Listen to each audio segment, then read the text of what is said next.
look at guys, I can either choose to go to church and then come out of church and go straight to the gym. I can go to the gym and come out and after the gym go straight to church.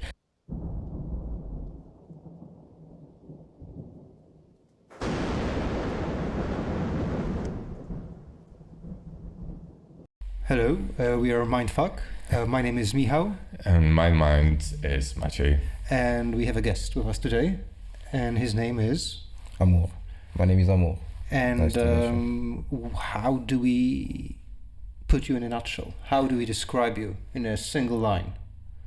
In a single line, I would say a human. Okay, well, it is, right? yeah, okay. A human who's basically a student of life. A student of life. Yeah. Okay, so I think we're converging towards something. Yeah. In a way, we ourselves are also students of life. And this is not an endorsement for the School of Life.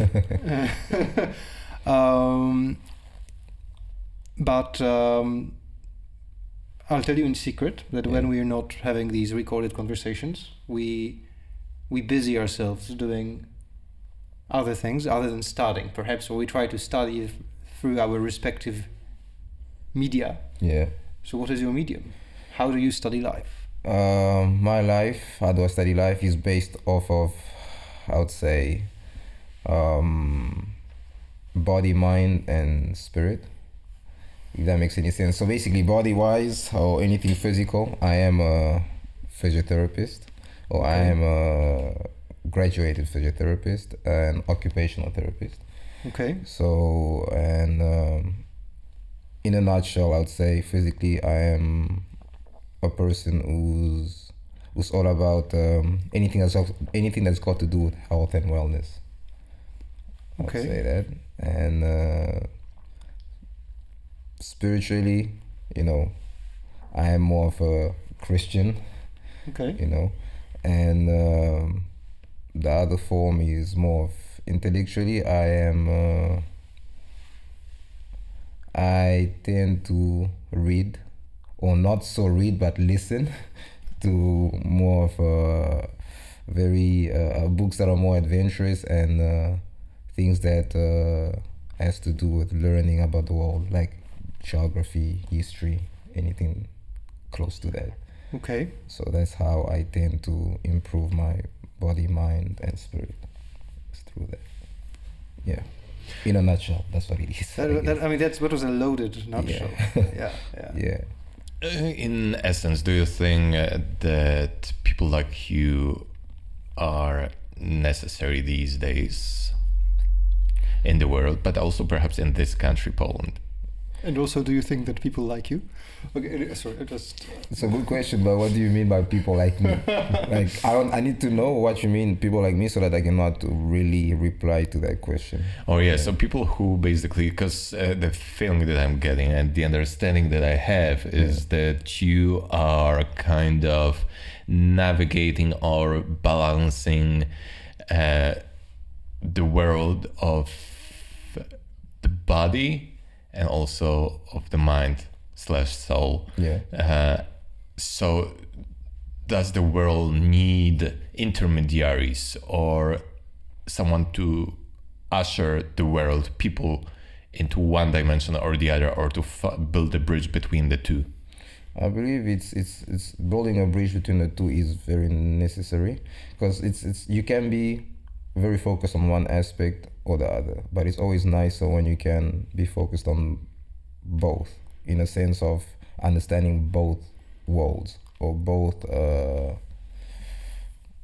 essences, if that makes any sense, So people like me, I believe they are needed, I guess, because I would say personally, I like I said, I am a student of life, and for me, I constantly want to learn. I never believe that I know anything. I never believe that I really know things. I tend to always, as a human, you still got a lot of pride sometimes to prove that I can do this, I can do that. But I try to do my best to not see life this way, but to always want to learn. So I could know a lot, but to me, I don't know anything. because at the end of the day, what do we really know? Like, what is really the truth? You know, who knows more than the other person? It's all perspective wise, right? So, and I believe when you're trying to figure out the physical part and the spiritual aspect, you feeding your body in ways that that feeding the two sides individually wouldn't really work out. You need both sides, you know, for you to really feel fulfilled. How do you make those two realms overlap? Because they need to overlap, or they need to be interwoven in a way. Yeah. So how do you, for instance, how do you reconcile going to the gym with a spiritual development of yourself, and also how the development is true development, not just, you know, becoming ripped? Yeah, it's a good question. It's a really good question, because it's something that I usually do tell people to do. I'll give you an example. There's a place close by to where I live, and there's obviously an outside gym, and opposite the outside gym, like the outdoor gym, there's literally a church, like opposite there. And I remember one time I made this video on Insta. I'm like, look at guys, I can either choose to go to church and then come out of church and go straight to the gym. I can go to the gym and come out and after the gym go straight to church. So you literally have the body and the spiritual right opposite each other. And I believe obviously through Christianity we have to feed both, because for the body it's a way to be thankful to God for giving you this body that you have. Because for me, I see it as literally a car. It's not a car, sorry, like a temple, right? So I've seen people own Ferraris. Like he loves his Ferrari, he loves his Lamborghini. But you look at his shape, he's fat, he's big, he's huge. He's like, doesn't make any sense. But then he cares so much about his Ferrari. So I'm like, what if you can put so much care in your body and less in that materialistic thing? Don't you think you would have felt much better about yourself? Because we tend to care so much about things and not really about ourselves, right? So how this works out for me is I give thanks to God for obviously giving me this body, and for me to be more grateful to him, I try to take care of it more, right? So it's like for me it's like a way to show my gratefulness towards him. And in the spiritual sense also, that because in as much as you work your body, you need to feel you need to be able to feel others or to understand others, and you can only understand others if you really try to understand yourself, you know, in a sense of you want to learn what other people do, and that's also part of the spiritual, or more part of understanding humanity, you know. And so for me, working out helps me open that other realm where I want to learn about people, or I want to learn more about the spiritual side of things. So it keeps me going. It's a fuel, right? Can you tell us about somebody who you met who was lacking that balance, and how they changed, how you could help them, and how they changed in the process? Maybe not personally somebody, but I'll give you examples of these bodybuilders, for example. You know, they are usually known as maybe what's the better term to use, as protein heads, for example. Okay. They're never really seen as smart people. They really seem as just in the gym, that's all you do. But on the outside, other than that, he knows nothing. Intellectually, he knows nothing. Spiritually, he's not in it. So that's kind of like I don't know if I would say that's it's a stereotypical thing towards them, but it's something that usually is proven, because you'd see how whenever they train, how they act, you know, they think they can, you know, obviously not all, like I said, from what I've seen, they always think that, you know, they're above everybody else. You know, you get in the gym, you see how huge he is and the way he walks. It's like somebody who thinks that, yeah, I'm big, so, you know, I'm the best, I'm the biggest, you know. So for me, a person who acts like it, I already know that he's not right in the spiritual or more of a emotional side of things. So that's an example that I would have when it comes to that. A couple of thoughts come to mind. Yeah. So first of all, I wanted to tie what you said with kind of my expertise. I am an Arabist, and this is a person who graduated from a course in Arab world studies. Okay, that's So interesting. Actually, part of that is also learning about Islam. And when you mentioned taking care of your body as a temple, something, a gift from God to you, it really resonates with the Muslim term, we are from God and to God we return. exactly. And that also applies to women, because Yes. men in Islam believe that marrying a woman, they are not like taking a woman for themselves, they are borrowing a woman from God. And another thing that could be, yeah, we can dispute that, but anyhow, but another aspect of that is that also applies to the body, because we are from God and to God we return, right? So it's a lease. We are borrowing our bodies Yes. from God. 100%. I mean, our bodies are. A body is literally just a structure. To be fair, we are spirits. We are spirits living a human experience, not humans living a spiritual experience. Of course not. So I tend to. This is why when we die, like me for example, I've told my family this, and when the day that I die, I don't see why I should get buried. Just take my body and give the organs to people that need that, because I believe the spirit is what was in. And when I'm gonna, when we will, the day of judgment, when we come back, it's gonna be me, but most likely in a different body. So you're not gonna be used anymore. What's the point of having to keep that? It's either you're gonna just burn me, or you just give the organs to another human who needs it. So that's one of those things that I've always said. But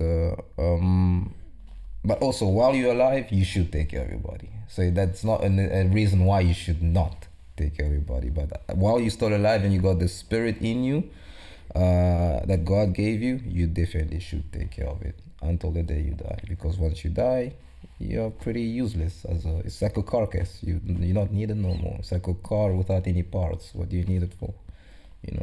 Well, Yeah. so let's go with that metaphor. So maybe you're a car without a driver, Yeah. but this is your body was made for you.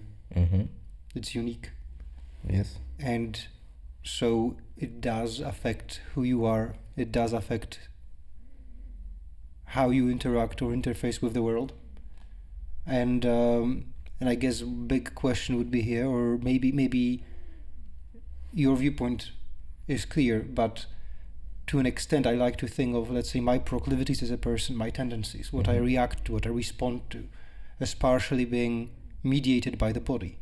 Yeah. So what gives me pleasure is in part how I experience pleasure, how I experience music, for example, has to do with my ears and with my brain and how the whole wiring is put together. Mm-hmm. So it's difficult to imagine that everybody will experience the same sound the same way or see the colors the same way.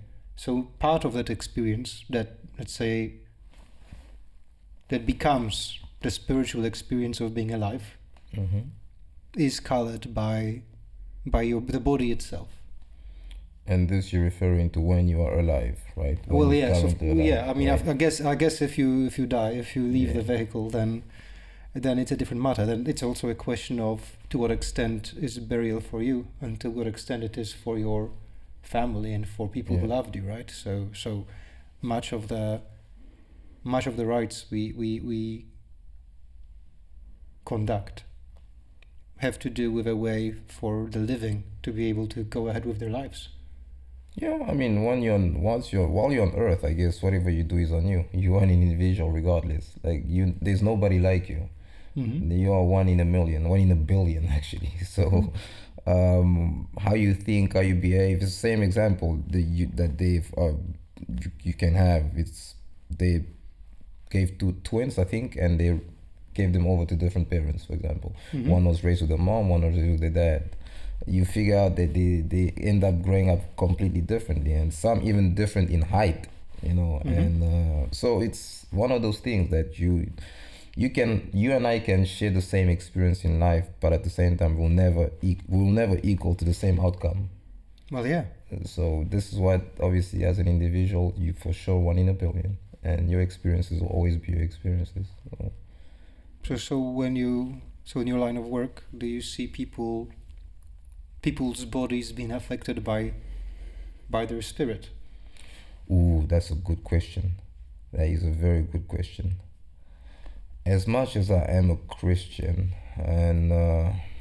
but I know my level to the spiritual side of things, right? And there are some things that I haven't yet experienced to see, but I've seen a lot in different circumstances. But me alone, there are obviously some things that God hasn't allowed me to see yet in people. But that's a really good question. But I see physically, the reason why I like, I would say, being a physiotherapist or massage therapist is a person comes in pain or supposedly pain. And then they get even more pain. Okay, I try not to make that happen, but what I was going to say, my point is that some of them are not really necessarily in pain. It's like a mind trick. Sometimes you just put your hand on them in some parts, random places, and you're like, oh yeah, for like 30 minutes, you're like, so you feel better? Like, yeah, I feel so much better. But the truth is, you probably didn't even do much. It's just, it's the same trick that they use with some doctors. Some old ladies who come to the doctor complaining and, oh, I got this, I got that. And he takes a syringe, he probably plugs it in with water. And then he asks, are you feeling better? She say, yes. So, those kind of things. Placebo. It's a thing that it happens. But what I like about this is the fact that someone who's truly in pain and you can really relieve the pain from them, or you make them feel better. For me, it's not necessarily, obviously, the money aspect or getting paid as a job is nice, but just seeing that the person feeling better, that you probably gave her or he an extra 2 months to, do better or to walk or to maybe live, who knows. For me, that in life it's like satisfaction for me. Before we went on air, yeah, you mentioned quite a long sports career. Yeah. Would you like to recount that for us, and also tell us how you ended up being a healer? Because in a manner of speaking, judging from what you said, you are a healer of sorts.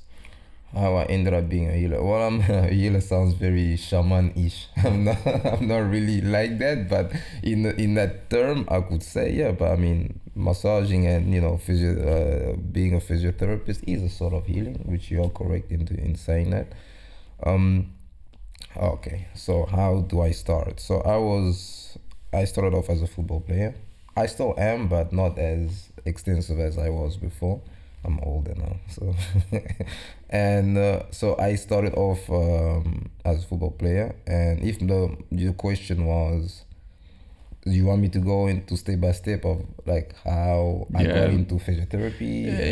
Let's go chronologically. I guess part of the hook was really that you traveled a lot since you were a kid. Yeah. So you moved around a lot, and you moved around following your sports career or aspirations. So really, maybe just tell us about how did you end up in Poland, and where did you start from? Where did you grow up? That's thanks to my mom that we are able to travel that much, because she kind of implemented it in our brains as we were kids. I have 4 more siblings, and I'm the last born, so we really traveled a lot much early. So I was raised short-sighted. I was raised in Cape Town, South Africa.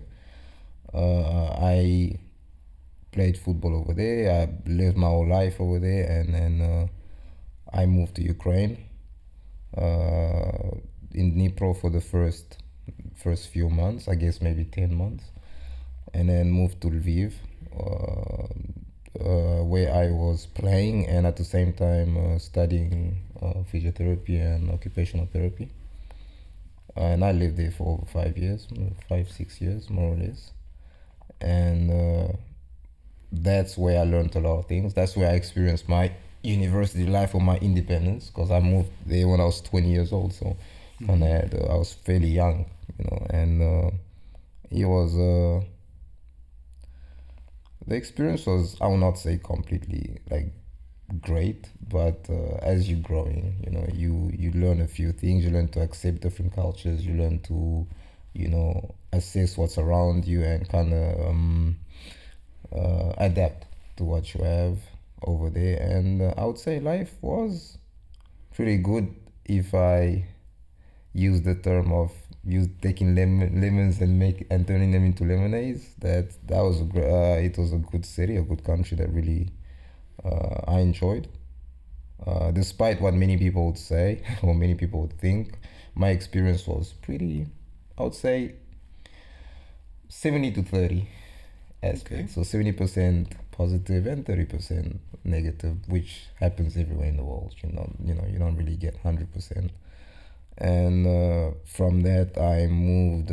I moved to Poland for a little bit, but that was just trying out things, trying out life a little bit. But it was for about a month and a half, and then I migrated to Spain to play again a little bit of football and to figure things out a little more. By that time, I was actually still studying because the war had started in Ukraine, and we kind of had to leave due to the ongoing issue that was happening. And I had not even written my thesis yet at that time. So it was tough, having to figure things out and knowing that I cannot just turn a blind eye on my diploma. I have to get it. I have to figure things out. So eventually I ended up writing my thesis while I was in Spain, but it was online. So we made it happen, and I graduated. And from Spain, I moved to Amsterdam for a little bit, where I also worked as a mobile massage therapist. And I was also I was also a personal trainer, mostly focused on old-aged people. Okay. and that also helped me a lot. And then from then, I actually eventually went back to Ukraine for, I think it was for 2 weeks or something, just to sort out my diploma issue again and actually get it. And as I came back, I was initially supposed to go back to Amsterdam, but I decided to stay. What happened? Why did you stay? Why did I stay? Okay, one of the reasons I stayed was, I forgot to add a clue in, another insight in there. As I was traveling around, I was always helping out in NGOs. Helping out Ukrainians because I speak the language and I know the culture, and then there is a lot of people that have never obviously traveled around, so being someone who could assist them, knowing that you speak the language and you kind of know how life works on the Western Europe, you would be a good way to help, to do my due diligence as a human. So I did that all along. When I was in Spain, I did that, and as I was traveling, managed to go through Swiss and different places to try and help out in France also for a little bit. So when I came here, I was helping out for maybe I think a week. Initially I wasn't supposed to stay, but I was like, you know what, let me just I have nothing right now going on, but I'm gonna try and dedicate what I can to assisting. And also another detail is my family owns an NGO back in Congo. So, because my mom is originally Congolese, so she has an NGO, the family has an NGO, and that always, it's something that I resonated with a lot, helping out. And this is also the reason why I do what I do in terms of physiotherapy and massage therapy. It always came from assisting people, trying to help them out for a brighter future or to feel better or whatever. So I stayed here, and I was with an association called Volnonam in Krakow, and I was assisting, and for a little bit, and eventually they decided to hire me. I'd be like, why don't you just stay, and you can work with us, and you can. I was there. I was working as how do you, I was a coordinator, but more of logistics type of things. So Ukrainians that were coming from Poland, I'm from Ukraine. Sorry, I was trying to help house them in association, and we had a few teachers from France because I speak French, and I was also as a how do you call this, translator, interpreter, and yes, that I stayed there for a little while. I worked with them for about 4 or 5 months, and I continued from there. And from there, I didn't really want to go back to Amsterdam or Spain, so I stayed here longer. I guess it was a bit long, but good. That was the initial reason why I stayed. But obviously I could have gone after that, but then life happened and I'm still here. What's her name? Yeah.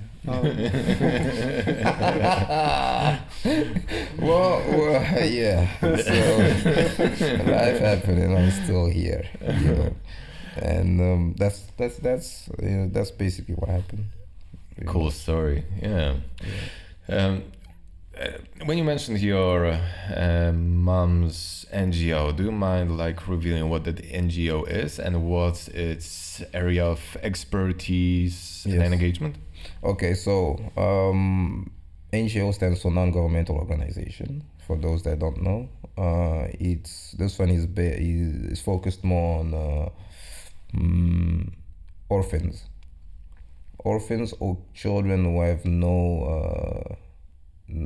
Or parents who are not able to take care of their children, so they bring them over there, and then we can assist them and give them a better future. Basically, that's what it was, and we house them, we school them. There's even a clinic, and things like that. The bare minimum that humans need, we definitely assisted with that, and slightly more. I remember my aunt, who also was a pillar in our community. She may also rest in peace because she passed away. She was one of the main reasons why these things happened. She assisted a lot with her own one called Bumi. Ubumi is in a Congolese dialect, which is called it's Kiluba, but it means life, and that was one of her core reasons for doing it, is to give life, extra life to those that don't have it. And she had been doing it for over 40 years, more or less. So she dedicated her whole life to it. And what's her name? Mamo Teresa in English. So yeah, and that's one of the. So my aunt raised my mom, I would say that. So her ideals, her ways of thinking were rubbed over to mom, and mom rubbed over to us. Okay. So yeah, that's very, very visible. Right. I would say you've got this kind of.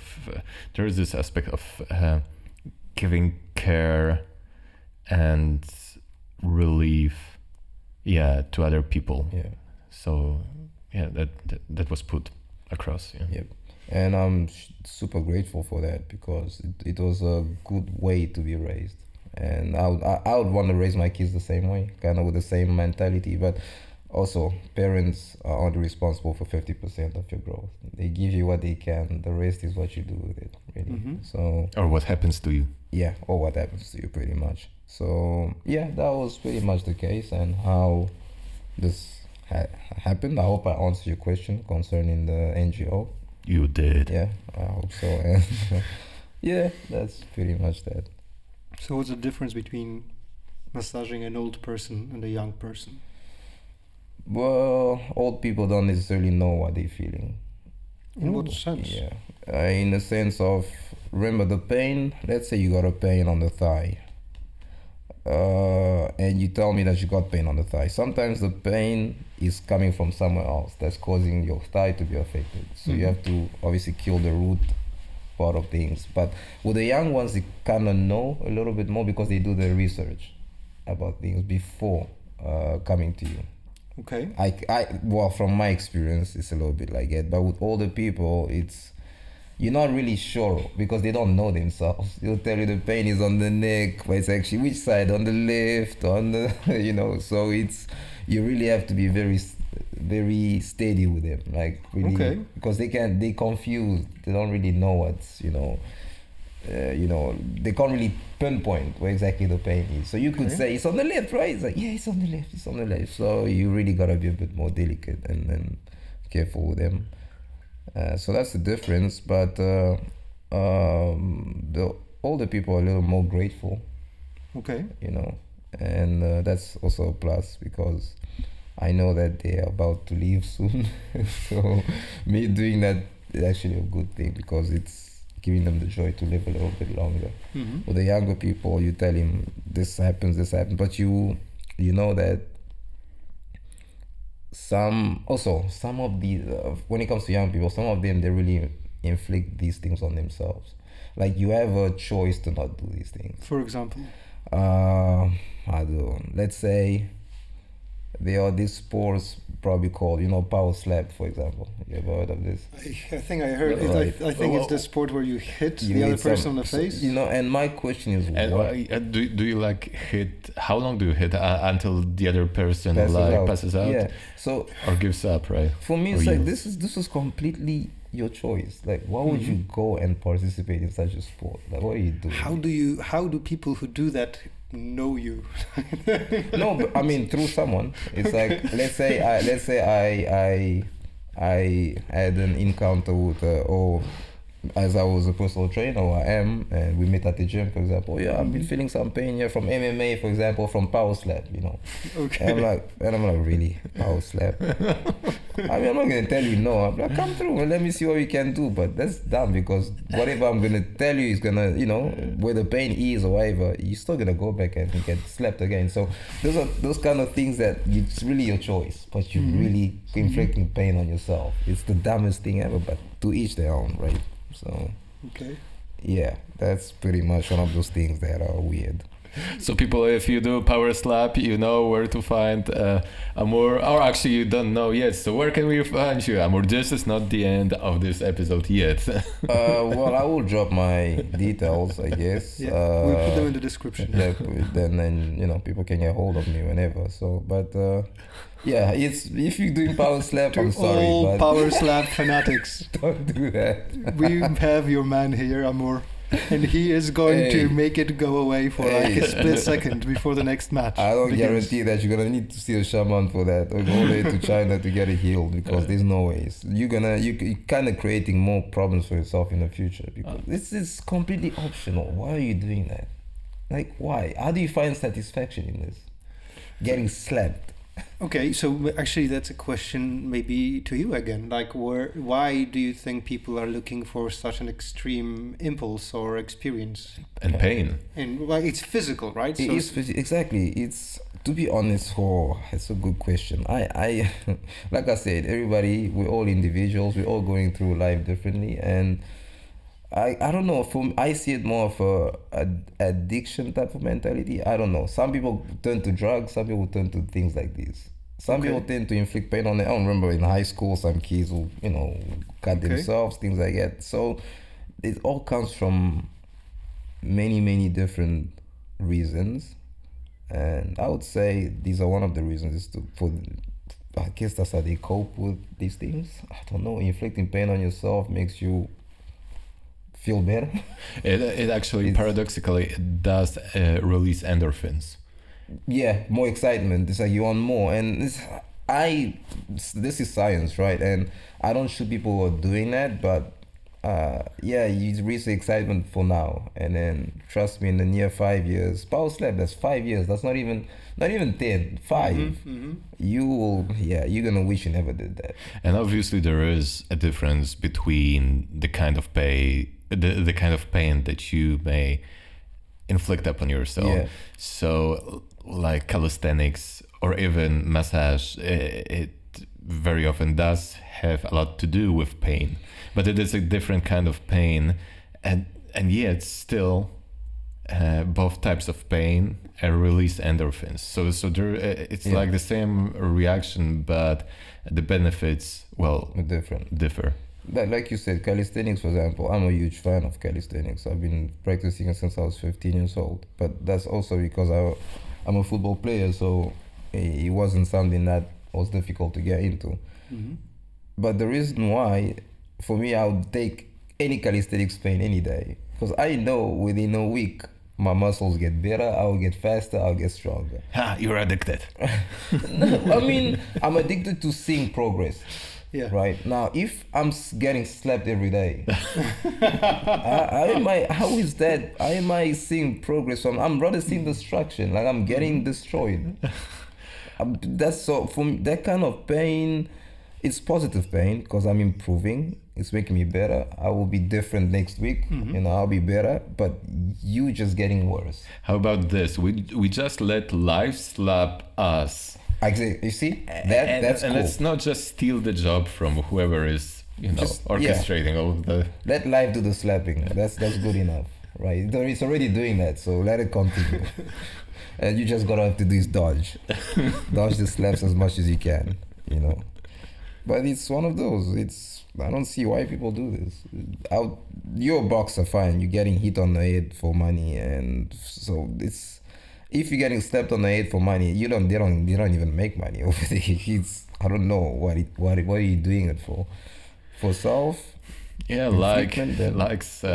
so young people are self-destructive basically, or some young people are self-destructive. Pretty much, but it's the same with bodybuilders that are taking in steroids and things like that. Mm-hmm. You cheating yourself. I'm always against this. I would say this, and this is me alone, and I'm not saying this to shoot anybody else down. For example, I've been exercising a lot my whole life pretty much, and whatever I do, I try to do it as natural as possible. I don't even take any protein shakes or anything like that. I try to only use water. I only drink water, or maximum I can drink is probably a Red Bull or something. Mm-hmm. But because I strive of that, I strive to see how natural I can become, how my body can push itself by being natural. Mm-hmm. So for them doing these things, it's nice. You'll see the results right now, but look what happens throughout the time. Look what happens. You something in one of your limbs are not gonna work anymore. There's always some sort of issues within time. Might not be in 10 years, might not be in 15, could be in 20, but there will still be something that's gonna... Is it more men or women who do that? Who's more self-destructive, I guess? It's more men, which is why women live longer than us, unfortunately. Okay. So women they don't see the point in taking unnecessary Now risks. we know the stats. Why do men live shorter lives? Yeah. Power slap. Power slap. It's one of those. Because funny thing is, women are doing this too, though. They are doing this too. Actually, Absolutely. just the other day, I saw news, like, I didn't read it. I just saw those, like, poor faces, female faces, red, and, the tissue just torn and all that. So, yeah. Have you never wanted to hit someone? Maybe it's not about being hit. Maybe it's about the opportunity to hit someone. Actually, I never wanted to hit anyone. Really, I never had the urge. I'm going to make a little reveal here. No, it's not what you think. Okay. So the reveal is that when I was a kid, my mom, because I was raised with a limited access to my father, like my dad was a weekend dad sort of, and I guess my mom just wanted me to be immersed in a manly surrounding. So when I was like maybe 5 years old, maybe 4, probably around that age, I was sent to judo training. Mm-hmm. And maybe that's because my dad wasn't around all the time, but I just did not understand what's the freaking point of that. I didn't really want to like inflict pain or even like hurt anyone, even in self-defense. It was like, no. And then actually when you mentioned, I never really wanted to like seriously hit somebody. I would say there is a difference between wanting to like deliberately hurt somebody than having those kind of instinctual thoughts about, you know, I don't know, lacerating somebody or fighting to death or whatever, you know. I don't know. I don't. I need you to explain. Like, what is the difference? Because I don't quite get the there difference. Are two. There are two types of thoughts. There are the thoughts that appear within you, that just come upon you, and there are thoughts that you trigger, that you generate. Like you think, like you make a mental image yourself. So you kind of work step by step to reach that. It's like you plan it out. Yes, it's like one of the yes. thoughts, okay. When you plan it out, yeah. And then there's one that's like an intuitive thought. You know, it's like it's just there. Yeah, do that. Yeah, like a cloud that zaps by. Yeah. And you had neither. No, I did not have the ones about deliberately thinking how I would want to hurt somebody. Mm-hmm. I'd rather have maybe images, like the second type of thoughts that would come. So the intrusive, so the spontaneous one. Yes. Okay. And you? Oh, well, I mean, if I understand the question again, if I had ever thought about eating somebody, it's great. I mean, I think about it every time. I feel like you live in a dark world where some people just annoy you. You're like, I will just dick you and you'll be fine. But you know what? It's okay. But if it's something that you get on a daily, I feel like you should definitely go join an MMA. Like hit people, but in a legal way, in a more controlled environment, right? So if that's what you like to do, by all means, go for it, because at least you're meeting people that actually like to be hit or that also like to hit. So it's cool. Right? So I'm just guessing. So maybe just to for full disclosure, I had these thoughts. You know, I just never acted upon them. Yeah. And I feel like we all do. Yeah. I feel like we all do. We live in a world where it's kind of inevitable to do. Yeah. To kind of, you look at someone, you're like, why are you doing this? Like, actually, you know. I need to take back what I said, because the truth came up. When one says hit somebody, I immediately imagine fisticuffs. So I never had that kind of thought, but I am practicing fencing, like reconstructive reenactment fencing, and part of that is thinking how you want to hit, like what kind of blow you want to deliver at your enemy, upon your enemies. So you need to think how to outmaneuver your sparring partner or your respective duelist. Yeah. Okay, so I think that part of maybe this whole face smacking thing is a combination of reenacting helplessness, because when you're on the receiving end, you are in a situation, and we are often in a social situation when you don't, even if you wanted to, you don't get to hit someone. Yeah. And on the other hand, it is the release of being able to smack someone who will not defend themselves. So like the massive difference between, like, say, an MMA fight and this kind of smacking competition would be that in the smacking competition somebody's just supposed to take it. Pretty much. I guess it's just how extreme you want things to be. If that's what you like, and you want to feel the pain quicker, or you feel like you can give somebody pain much quicker, then I mean, I don't know, it's just, no matter how, I don't know how, if science even tries to prove that this is a good thing to do, I'll never accept it, because it's not. I have a friend who, after a breakup, he was a total mess. Yeah. And I took him to the gym, and I took him to the boxing bag, and I told him to hit it. He was like, no, I don't want to, just hit it. So he hit it once. Okay, hit it again. So hit it again. So hit it again. Hit it again. And with every hit, like the energy started releasing it. At some point, I was just holding the bag, and he was just like going at it until he completely exhausted this energy that was inside him. It was suppressed. Yeah. And he did find relief.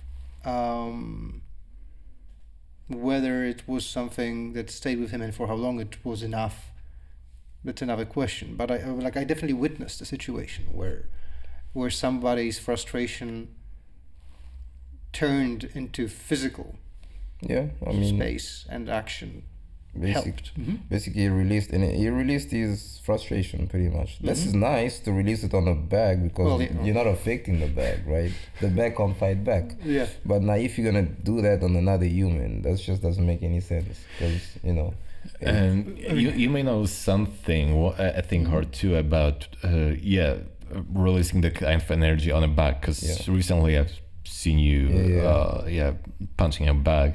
Is that, are you also into boxing or? Well, I had a little stint of doing taekwondo a little earlier, around when I was 15, maybe till 18.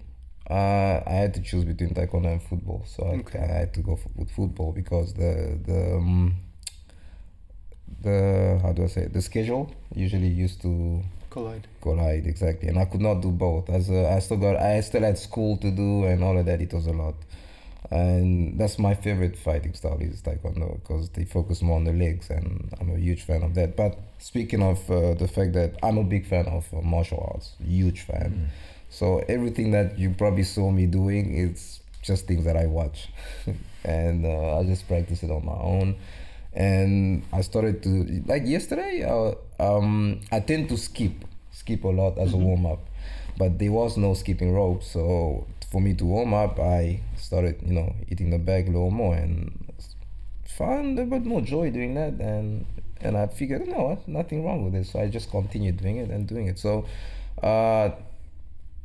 I just gotta practice a little more, and I think I will improve if I do take it seriously. I've always wanted to get back into actual fighting, but I don't know if I have the the time, maybe, or like someone has to push me to do it. Like I don't think I really wanna go and sign up for it unless I find someone who's like, yo, let me train you, then I would do it. Because I'm a person who likes to, I don't do things in the middle. It's either I fully do it or I don't.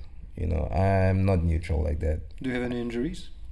Yeah, I always have injuries. Like I have a quad injury right now that I got on football. I have a shoulder injury that I've had for the past 10 years more or less, and I've played with it like that. So in terms of injuries, I'm always injured one way or another. So like David Goggins. I guess. So it is a big inspiration too, I guess, to a lot of people. But yeah, if someone has to really train me, and I think if I do go into it, I'm probably gonna wanna constantly do it. And I don't wanna go with a class, take it step by step. It's gonna bore me. I really wanna get in it and let's do it 3 hours a day, the next day, and see how much I can take from it. But I feel like every human, at least every man in this world, should be able to do some sort of combat sport, not to beat people up, but as a way of protection, because like I said, we live in a dark world. And there's this Chinese say, I don't know if it's Chinese or something, but it says rather be a warrior in a garden than to be a gardener in a battlefield. So it's it's one of those good things to punchy, pun intended. Yeah, but I hope I answered your question again. I tend to always say much more than I should, but I hope I answered your question. So 2 questions. Well, maybe just one.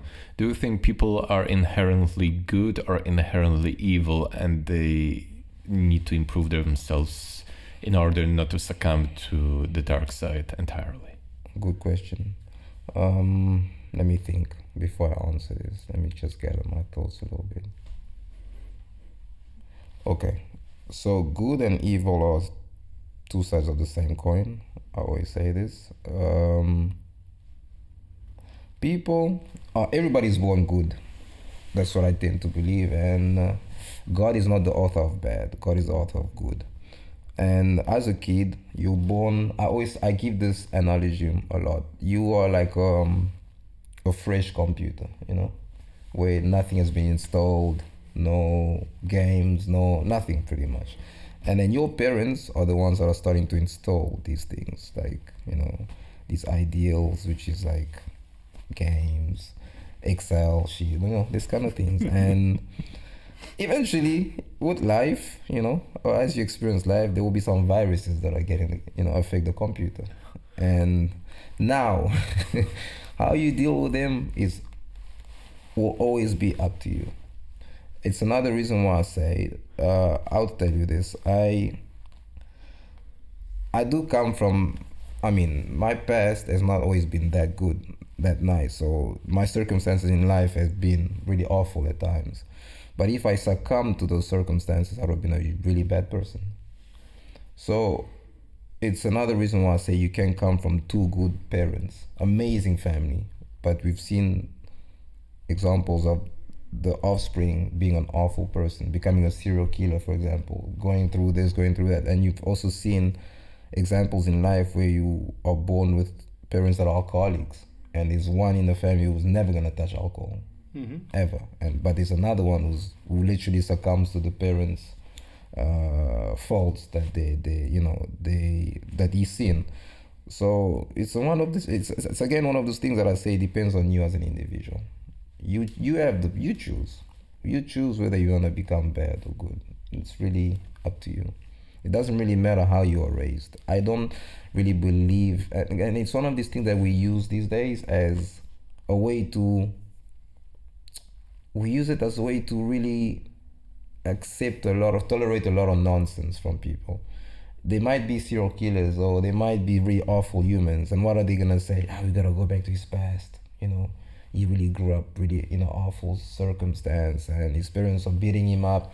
I'm not saying this is not a case. Yes, kids do get affected by these things, but I've always said once you reach 18 years old, whatever else decision you're making is fully up to you.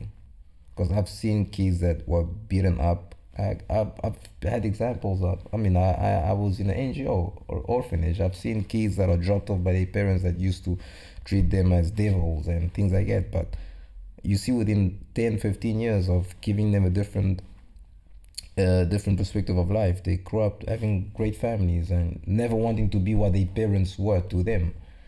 So when you're 18 and you are necessarily known as an adult, whatever you're doing is up to you. You cannot use the same excuses as before, because then you are making the choice to become like that, or you're giving other people so much power in your life that it's always going to be up to them for you to become a different person or for you to remain that same person. So yeah, if to answer your question, you becoming good or bad is not a subjective thing. We all know what a good person is and what a bad person is, but it's fully up to you as an individual. You have all the choice in the world to do that. So yeah, I hope that answers the question again. So the good does exist, basically. 100%. Like with the only issue is the bad is very advertised. Like the bad is so well advertised in this world that we tend to think the world is so bad. It's not true. There's so many good things happening. There are so many great relationships thriving. There are so many good humans that are doing so well for other people, for themselves. But we've reached a time where we idolize, or we really, it's like when you hear about bad things, you're more interested to see it. Nobody wants to see good things anymore. Nobody wants to see some YouTuber in the street giving off money for free or things like that. They always want to see issues like, God, this person's fighting. We saw this. It's more captivating for people. And this is when I say, this is when you know that something's wrong with the world, because we get more turned on by what's bad than what's good. We're more interested to see the bad things that are happening. I mean, maybe to push back a little, I think us being very in tune with what's bad, was a survival instinct. So it played a role in the past, and it does play a role today when you need to, kind of trust your instincts. And if something's off, get out of the situation, perhaps, because maybe on paper it looks good, but you have a feeling that something's off and it's wrong for you. So this instinct of being attentive to what doesn't fit the picture is a very useful and natural mechanism. But what we are doing is we build an industry or a culture of magnifying the bad things. Exactly. So we're using this mechanism, this atavism, to draw attention, because attention can be monetized.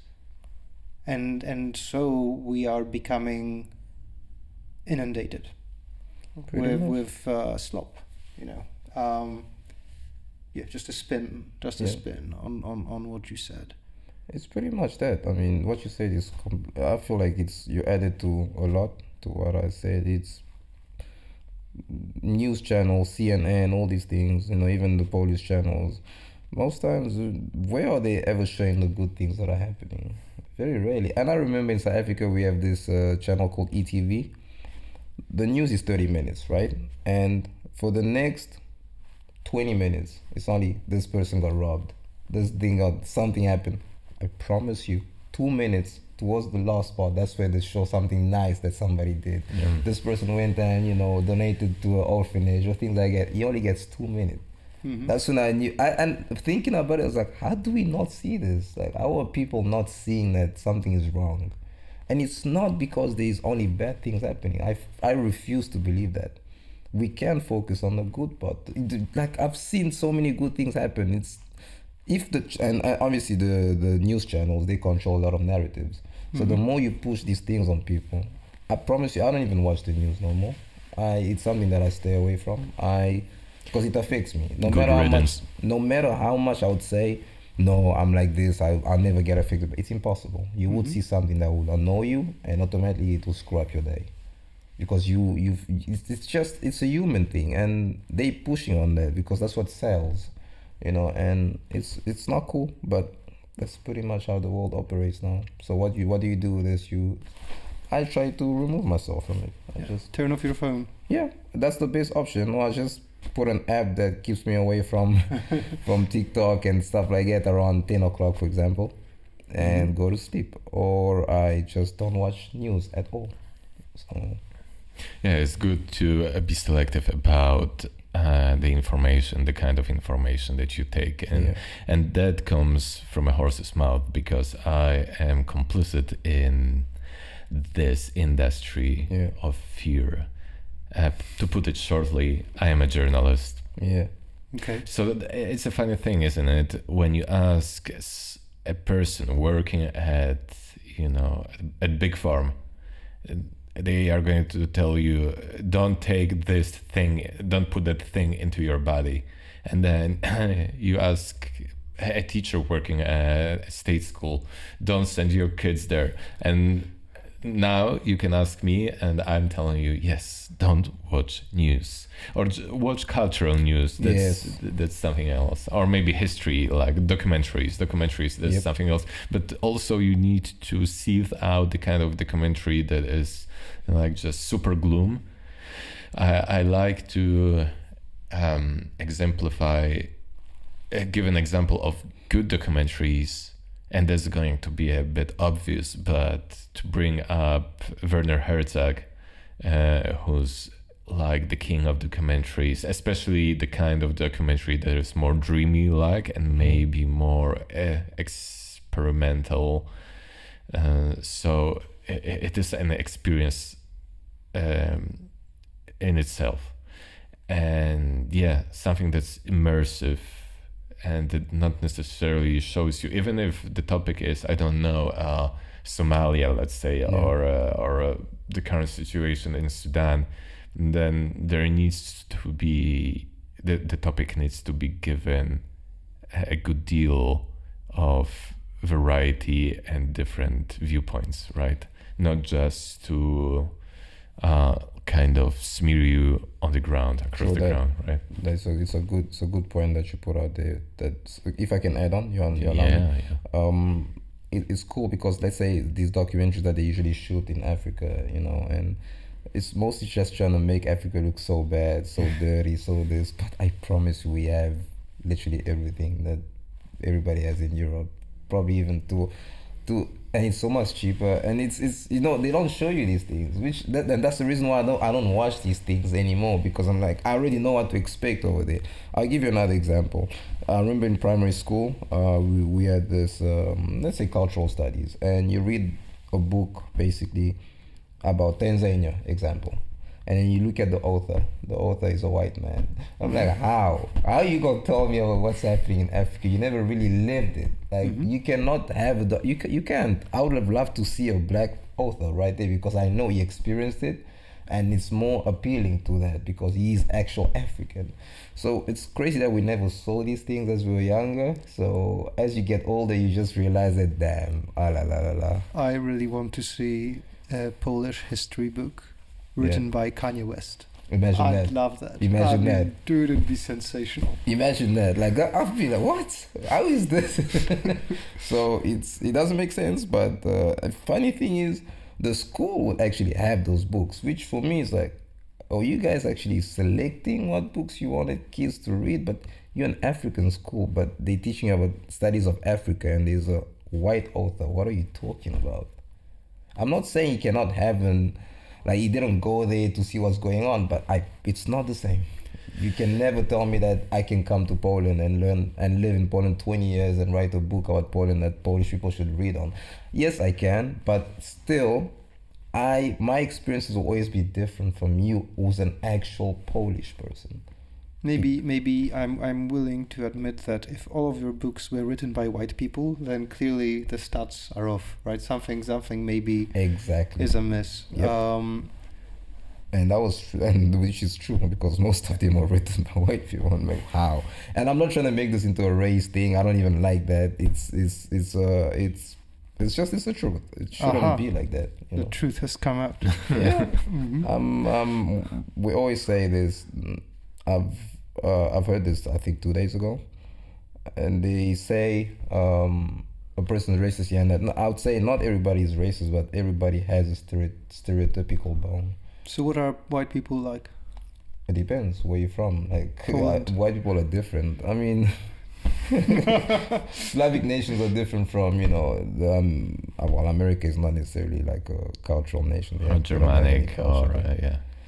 Yeah, I mean, like Slavic people are different from Scandinavians, for example. There's a huge difference. So I can't necessarily put them in the same box. What's the difference?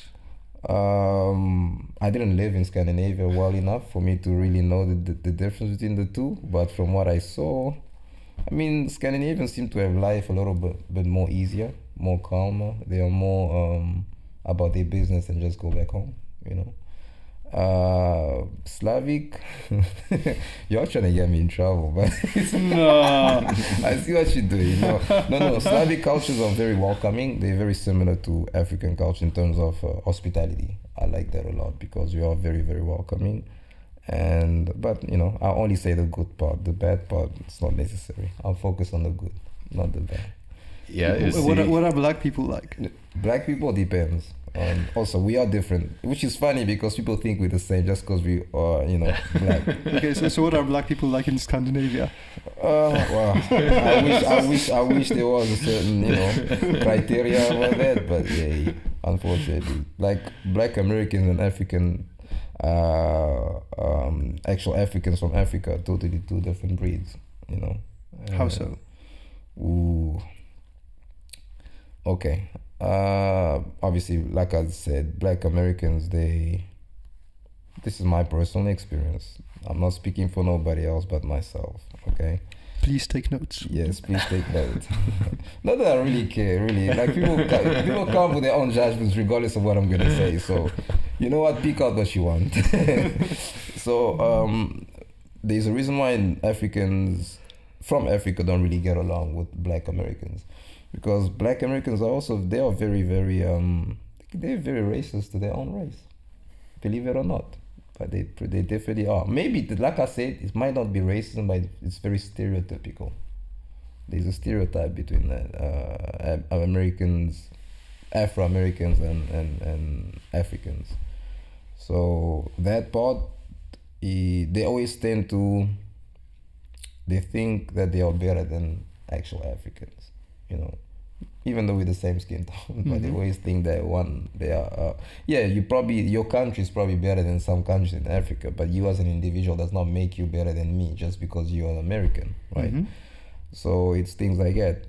It's another example I would say with Slavic people. the word Slavic actually comes from slave, right? Yeah. Many people Yep. don't know this, but Slav people were the slaves of Europe. And funny how black people used to be slaves too. So in my mind, I always thought we would get along so well, but no.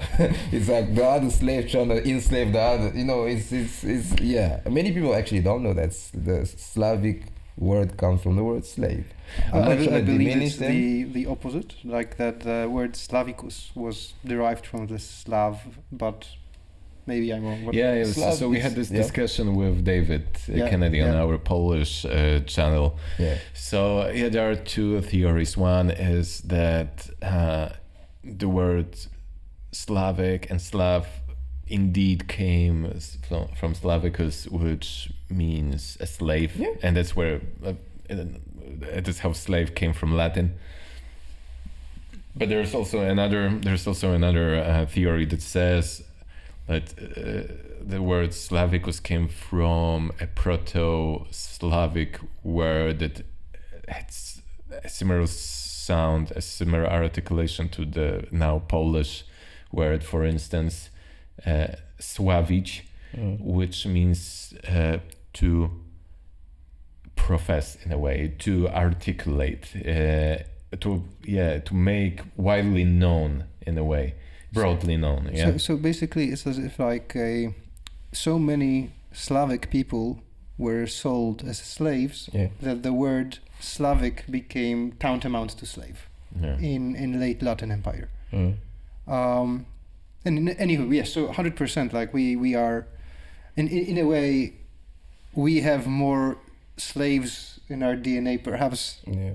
than you do. You're coming from the Africa, right? So it was. Okay, whatever. Like I'm just. Yeah, this is history though. That's what I'm saying. It's and these things are not highlighted at all. But when it comes to the black people being slaves is one thing that everybody knows, right? Mm-hmm. But now I promise you, tell a Slavic person, you used to be a slave back in the day, he's gonna get pissed. He'll be like, "What are you talking about? Me a slave? Never. My family? Never." But because he doesn't know. But I'm not saying this to diminish the culture at all. It's just to show you that people also came from somewhere. You came from a struggle, which made you a better, nation, made you stronger, mentally, physically, things like that. Like the the struggle made you a better human. Struggle is one thing that will always make you better, and obviously depends on how you Process it. You process it exactly. So, but I truly believe it made you guys more welcoming, more this, more that, and also very patriotic to yourselves. I like that about the Slavic nations is they're very proud to be Slavic, and that I love. I wish many other nations or black people would be the same, like very proud to be black, because I am proud to be black. 100%. I never want to change my nation for anything. So, and those things are, Do you feel Congolese or do you feel South African? I feel more. That's a crazy good question because or perhaps you are more supportive of the idea of Pan-Africanism. good question too. So I'll go with two. I'll answer your question first. That's a good question because I don't know. I had a struggle growing up because I could not necessarily identify with the Congolese side of things, and I'm not really South African like that too. But for somebody on the outside, they would think I am. But when they hear me speak, I don't sound like that because I still got a French accent in my English, regardless. So, and it's very tricky, but it's good because it's just I never really suffered to try and include myself in groups. I never really went through that phase, so I was okay with being. I'm always okay with being on the left out, like being by myself. It's not a big deal. So I just feel like a human being, I guess, in my individual term of saying a human. I just feel more. Funny thing is, I would say I even sometimes would feel more Slavic than anything because I grew up more in the Ukrainian side of things. Like my university years were there, and that's the years that you remember the most. That's the years that you're independent. You don't rely on anybody. I was doing everything on my own. So the struggles, I went through those things over there. So that kind of shaped my life more than I would say me living in South Africa, because in South Africa I was raised with a family. I had everything around me, you know. But over there I was alone, regardless. I could have support, but I was alone. I had to stand for myself, do everything by myself. So I remember more those years than, the years that I the literal life that I lived in SA. So I would say throughout the stages in my life that have shaped me, but I can't really say what I feel better as, to be fair. But I tend to understand more of people that are around me because I had the chance to live around all these people. If that's that answers the question again. And as for Pan-Africanism, I never really got myself in there, to be honest. I never really focused on that. So to even tell you that I know what Pan-Africanism is or what it stands for, I would be lying if I tell you that I know. I don't, and it's never been my interest, to be fair. So yeah, I guess. Very simply put, Pan-Africanism posits that the idea of nation states in Africa is detrimental, and that all Africans should look after Africa as a continent, and rather than just fit themselves in the brackets or in the kind of pigeonholes, so to say, set by erstwhile colonizers. See what you're saying? And I mean, I don't even think that should have even had an actual title to it. That should be an obvious thing. Like, I still stand to this day to say that Africa should be united the same way the European Union is as one. Africa should have been the same. But the only issue is we dealing with same old things. A few corrupted individuals that only care for themselves and not for the people. And foreign powers vying for getting more turf in Africa, because that's also the thing of China, Russia. Yes, but there is another issue, right? Like there is, like, let's say we have these borders. They were drawn more often than not artificially. People have existed within certain administrative frameworks. Yeah. And so you have countries that are artificial in a sense that the tribes that live there together, they were never friends to begin with. So let's say, like, if I were to say, okay, let's scratch all the borders in Africa, well, apart from, and correct me if I'm wrong, but apart from like the massive undertaking of organizing or reorganizing all of the admin in the country, because sooner or later or somehow things need to be run, you will have this free for all. You will have an opportunity for all hatreds and old interests to be rekindled, and so we would have people fighting out what the new borders are supposed to be. Or am I wrong? I mean, you're not wrong, but also you might not be right in this. The truth is, like I said, it all comes from the state of mind. Okay. I would say we, because I'm African, so if I had to individualize myself, I wouldn't necessarily put myself in there, but I would say we for the sake of it. We lack mental development in that aspect. The mentality has to change for this to happen, because this it all stems from being educated, right? And let me be the devil's advocate, because I let you speak in a second.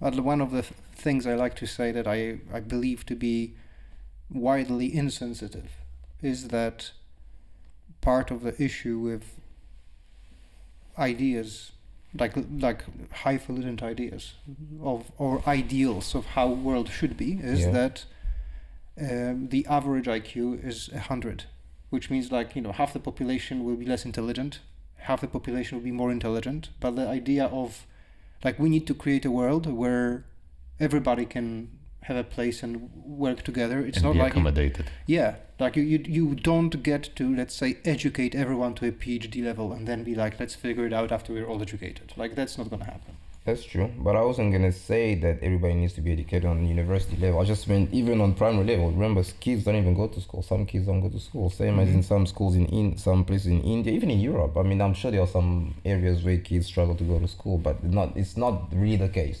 because they also do value that. But in terms of education, I'm not necessarily speaking only on book level education. I'm talking about life and making people understand that what you have over there is enough. You have more than enough. What they have over there came from you. If you can get them to understand that, it will be so much easier. But the only issue is there is selfishness. There's no unity, and there are these obviously corrupt individuals that only care about their own and not about the population, and they tend to give more and take back less, which is the dumbest thing to me. But and every time you try to be that person to change it, you'll find yourself dead or somehow exiled some way. So as an individual, one person cannot do it. It needs a group. It needs an actual uprising, which is the only way to make it happen. But the main issue is that there's lack. Look, I'll give you this example. Imagine you are hungry, like you haven't eaten in 2 days, and I come to you and bring you a book and be like, you know what, let's read. This will help improve your mentality. Are you gonna do that? Sorry. Of course you're not. You're probably gonna insult me. You're gonna be like, I'm going to eat you. I'm going to things like that. So as a joke, but yes, it's more of a thing of like you're hungry. Yeah. You cannot give a hungry man something to read. First feed him, give him the food, let him be full, and then bring this to him. See what happens. He will be more than willing to want to learn. So lack of and water, food, these things, this is the minimal that a human needs. You need that in order for you to operate. Like you will not develop your brain, you'll not develop as a human if you don't have food or water. It's impossible. So if people don't have that, how do you expect them to really get together with you on that same cause? So whenever these things happen, and let's say Europeans or whatever, they bring them a little bit of food and this and that, or the corrupted individuals bring them a little bit of food, of course they're gonna get behind him. But cool, he's trying to feed us, let's go with him. And he wins all the votes, and he takes more money from them, feeds it to his family. So the same cycle goes on and on and on. It's never gonna change. So we need one literal big uprising, whereby we take back everything. Like, I don't know if you know, there is what's this country, Equatorial Guinea, with a new president who's really doing this. He kicked out all the I could be wrong with the countries, I forgot really, but he kicked out the Europeans, he kicked out France, he kicked out everybody. So he made sure that there is farming in his country. He reduced the salaries of officials, increased the salaries of soldiers, these kind of things. He's doing it on his own, and he escaped at least 5 assassinations attempts from the Europeans. So these kind of things, it doesn't make the Europeans happy. They don't. Every single day they're trying to... Is that an Icelandic country? Is that Comoros? No. No. It's not the island country. It's one of the Guineas, but I forgot exactly which one. Equatorial Guinea, I think, is one of those. Okay. But there are examples also where that doesn't work. So like you take Mali, for instance, Burkina Faso, and yes, it's Niger. Actually Burkina Faso. It's Burkina Faso. That's the guy. Yeah, but it doesn't work that well there because he just replaced one superpower with another. So they open up to Russia instead, and that's really not a solution. And that's a big pitfall that many African people are not aware of, because to them Russia is a country that was never besmirched with colonization. But that's not true. Russia is one of the largest colonizing powers in history. They colonized the rest of Asia and some parts, so I guess they focused on one side pretty much. And that kind of went under the radar. I mean, what I like about the idea is the idea that you could, let's say, the new power, the elected power, let's say, could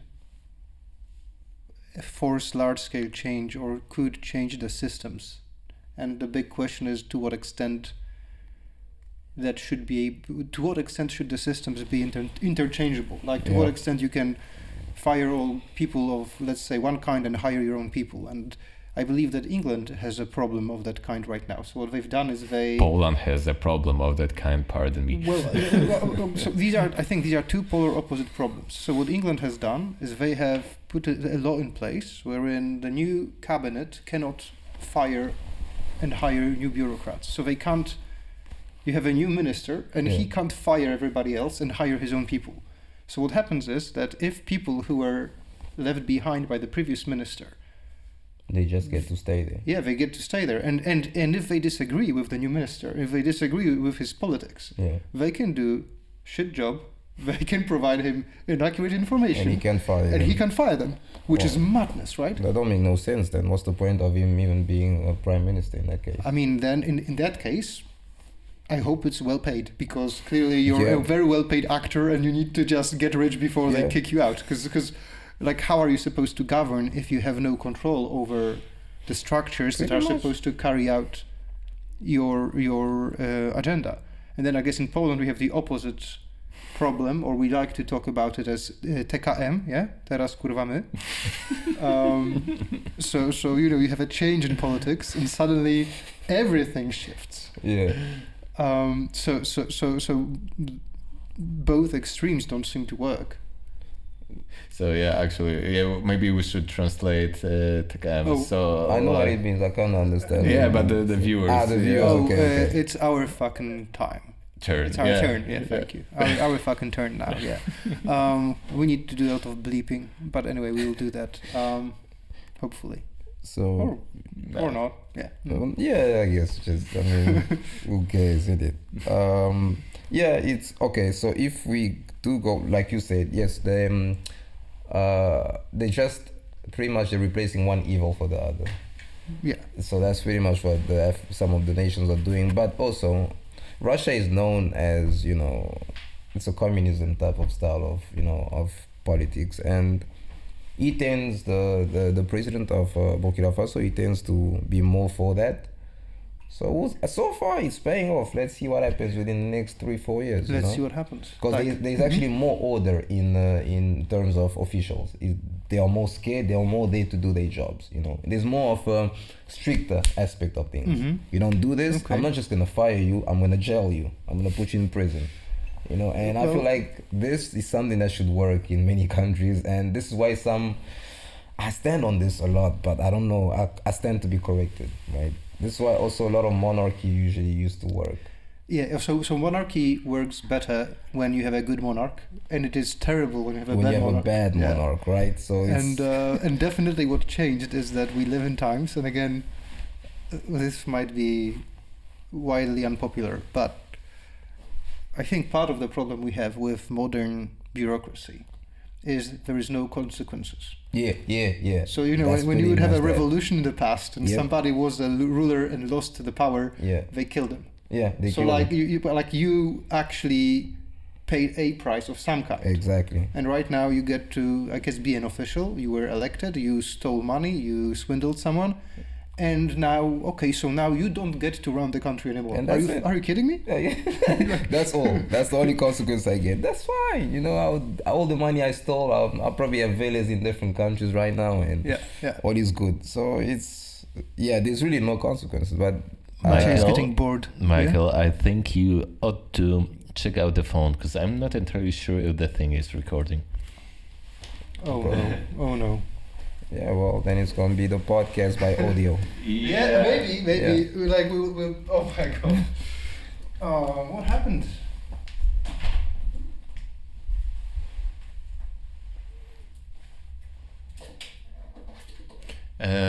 What happened? There was like something like. There was a beeping noise, right? Yeah, and there was emergency calls only, something, or switch emergency power offs thingy. Very strange. It's powered, and wait a second. Let's see. It doesn't matter. We still got the audio. So we have only 41 minutes of this conversation. Ooh. Oh, no worries. But how long have we been talking for? 1 hour and 23. But we still can use audio at some point. Audio. Yeah. Well, and see like the setting is very homey. It's very slipshod. So I'm going to put it back on, and we'll have like the outro. A great comeback. Hopefully we covered one of the most important topics, I guess. So if not, then the rest goes for audio. No issue. It happens. I'm going to put the laughing orange in there, like the space laughing orange. Okay. I don't know what you're doing, but I'm up for it. I'll happily observe the space orange. Ladies and gentlemen, welcome back. We've discovered we've lost vision, we've lost eyes. We have been talking into the void, or you've been listening into one, and kind of sucks because I think we've covered some cool shit. Yeah. But you'll still be able to hear that. Yes. Yeah. So, too bad. No, it's not too bad. Everything happens for a reason. Yeah, It's okay. we at some point we were saying we can't understand why people slap each other for fun, and now we are discussing how politicians should be punished. Yeah. So See how things change now. Can spin and can literally speak the whole day and with different topics. It just turns from one conversation to another. yeah. And that's fantastic. I love that. So yeah. that's You're cool. you're a very good conversationalist, Amour. Appreciate it. I try. Mhm. Appreciate it. I believe this might be a good point to wrap it up then. Yeah. We can say hello and bye bye. Cheers. And everyone. thank you, Amour. It was awesome. Thank you. Do Thank you want for to kind having me. of like... Oh, yeah, plug yourself. Tell us Yeah, about plug yourself. yourself. What's Yeah. up with you, and where can you be found? Okay, so right now hi, my name is Amour once again. Anyway, yeah, I'm focusing more on massage therapy, physiotherapy, and also personal training. So you can get hold of me at Vital Hands by Amour.